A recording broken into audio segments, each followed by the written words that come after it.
No, I just see them giving tickets a lot, and they drive around in their car, or they sit at the library on their computers. I mean, I don't know what else they do.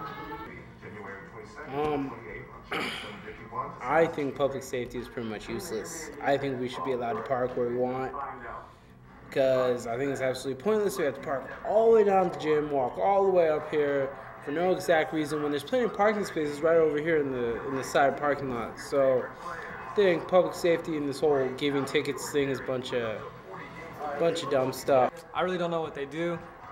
I just got here this quarter. It's my first quarter, and I haven't seen any public safety this quarter. They give tickets. Too many. Too many tickets. Don't give us tickets! They should give tickets at night and not in the morning. Why is that? It's better to ticket at night, so then they can't stay overnight, than in the morning. Because what if you're coming to an early morning class and you get ticketed? The ticket costs $25. It should cost $5. Yeah. It should cost, well, they shouldn't give them. One thing that I would say is try not to base your opinion on all the rumors that go around the campus, and try to actually find out for yourself what goes on around here, because there is a lot that goes on behind the scenes that people don't see, and it's really not talked about publicly.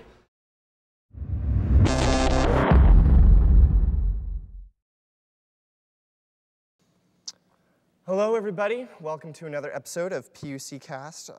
Welcome back from your big winter break that we've all had. Hope that you had a wonderful holiday season and that you're all back safely and well adjusted to your classes, and that's all going well. Today we have a very new topic that we have to the show this year with a couple guests that we've never had on the show before that we're really excited to have you here. We're talking about public safety and its effectiveness and its role here on the campus.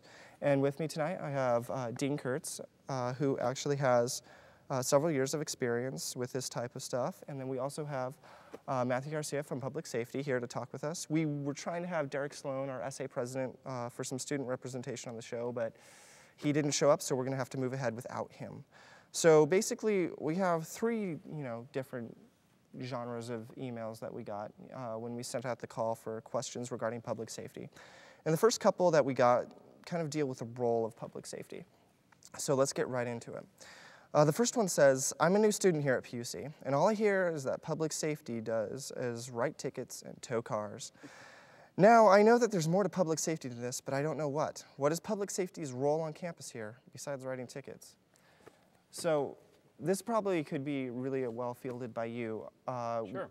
Like, exactly, besides, making sure that the streets of Angwin are safe, what other services do you guys provide? Well, let me kind of start in an overview, and then I will refine it a bit and give you some specifics. Yeah. Public safety's role as a security department is crime prevention, and also to, if there is a crime in progress, to observe and report that to necessary entities. And so a lot of what we do is just being out there, being visible, and making efforts to actually prevent crimes from occurring on our campus. And so that's kind of one of our prime directives, is crime prevention. In addition to that, we are very much a service agency. Granted, a lot of the discussion focuses around parking and citations and that sort of thing, because that tends to be a very close to home, something that kind of affects everybody type of issue. But things that we do beyond that is do provide services to the campus as a whole. We do things such as making sure that our campus is safe by providing a patrol officer out on our main campus who even provides nighttime transports and escorts for any of our campus populace who needs to get from one place to another safely, especially our female students. We wouldn't want them to walk by themselves late at night through some of the heavily wooded areas and not feel safe. And so we actually can provide the service of helping that person get from point A to point B, basically escorted and transported so they can have that safety element there.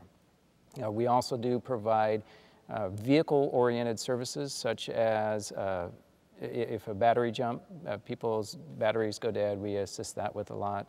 We also have vehicle lockout services. So instead of either calling in AAA or a tow truck or $85 an hour for a locksmith, just call us. It's a free service to the campus populace. We'll open your vehicle for you and help you retrieve your keys. And that's something that we've instituted over the last few years, and it's been a very good service that we can provide to the campus. Some things that we do that the campus as a whole may not be aware of is that we are kind of an information center. We are the hub of communications for the college to the campus itself, to outside into the community, to even other agencies, fire, medical, law enforcement, and that sort of thing. We monitor all of our alarms on our campus, including fire alarms in the residence halls, panic alarms such as down at the swimming pool, and any type of other alarm system on our campus. And then the last thing is we are the dispatch center for Angwin Community Ambulance. And a lot of people don't realize that. If there is a medical emergency, not only on the campus, but also in the greater Angwin area, Pope Valley, and up to 2/3 of Lake Berryessa, those emergency calls comes through my office. And we are responsible for dispatching the ambulance and ensuring that that medical safety ambulance is dispatched to the right location and in a prompt manner.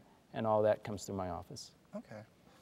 I can add to that some things that I've seen public safety doing that I think some cases are actually increasing now more than when I was a public safety officer in the late 70s and early 80s.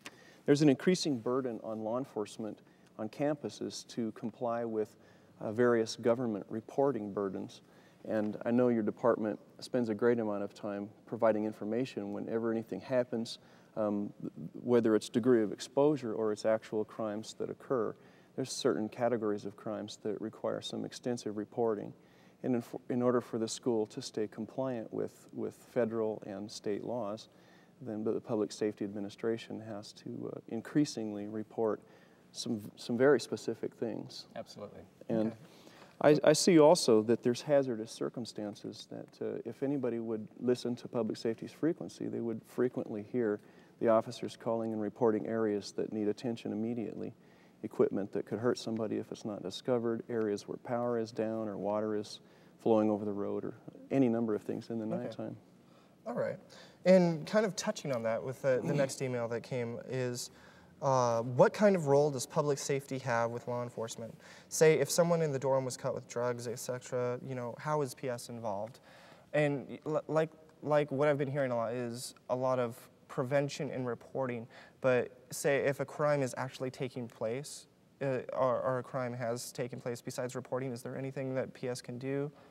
I hear prevention, but does that have more to do with just being patrolling and letting people know that there is somebody there watching?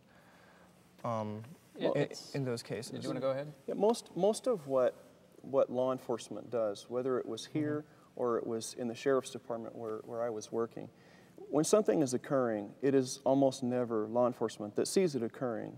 It comes to their attention because somebody reports it.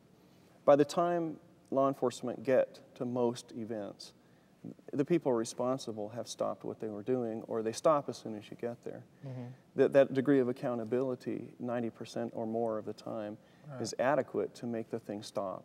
You know, if somebody calls public safety and they show up, somebody says, "Oh, they're here, I'm caught," and they stop what they're doing. It's pretty rare for anybody to actually keep doing something. And so when you say like reporting, is if public safety were to get to like a place where, you know, some crime or harm or something dangerous were to happen, and then once law enforcement were to arrive, you could be basically like, this is what happened before you got here, and help clear up anything like that. We have a very close working relationship with the Sheriff's Department, and we interface with their deputies quite frequently. And our role would be to observe and report. That's actually defined at the state level. What a security department does is observe and report.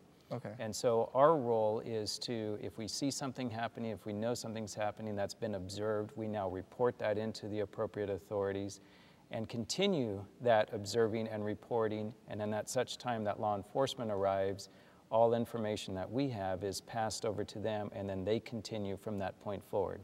If there's an investigation that needs to happen, they lead that investigation, and now we are in a supportive role supporting their operations. And we work with them continually in that type of relationship. See it happening, report it in, and then continue to support it